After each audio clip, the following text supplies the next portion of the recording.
Hi, I'm Dave, proud owner of a working peach orchard and big-time supporter of promoting tourism. So, why does a peach farmer care about tourism? Well, let me tell you a little story about John and Jane. Hi. They thought it would be nice to take a vacation. John had ideas, and Jane had ideas. But as they talked, they couldn't decide where to go. They knew their perfect place was out there. They just had to find it. Jane flipped through magazines. John started noticing the vacation ads on TV. On his way to work, John saw billboards and heard radio ads. Mostly sunny skies.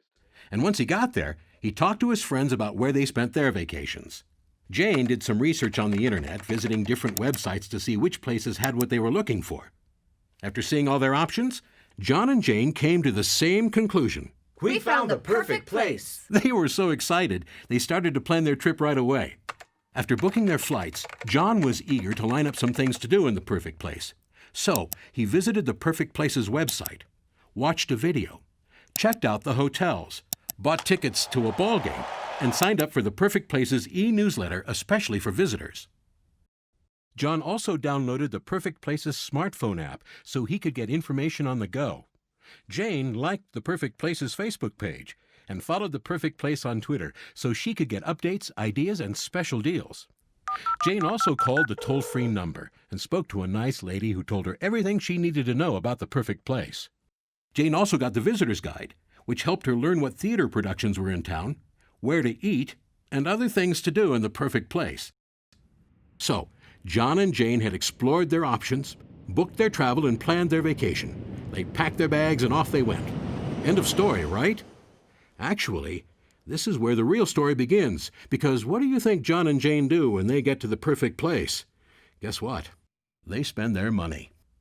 They spend their money on their rental car, in their hotel, seeing the attractions, enjoying outdoor activities, shopping, and dining out. They're happy they came to the perfect place. Woohoo! You know who else is happy? The hotel they stayed in, of course, and the bellman at the hotel, the workers at the local company that supplies his uniform, the stores they shop at, and the banks they use. And then there's the restaurant where John and Jane ate dinner, and the waitress who served them their wine? She's happy too.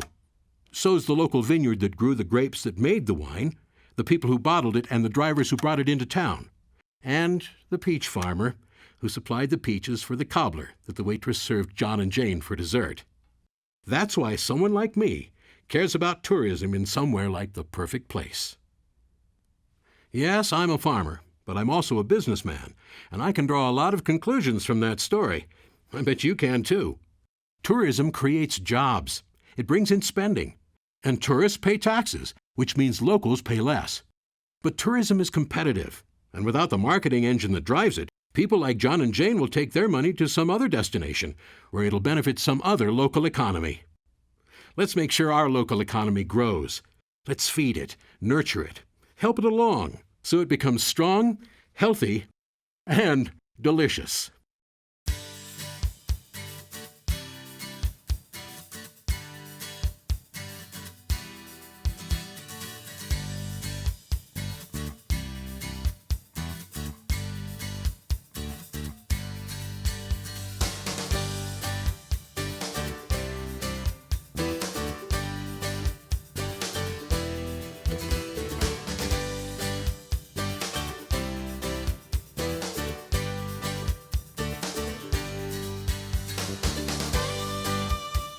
Tourism is vital to us, like oranges to Florida, cars to Michigan, or wine to Napa.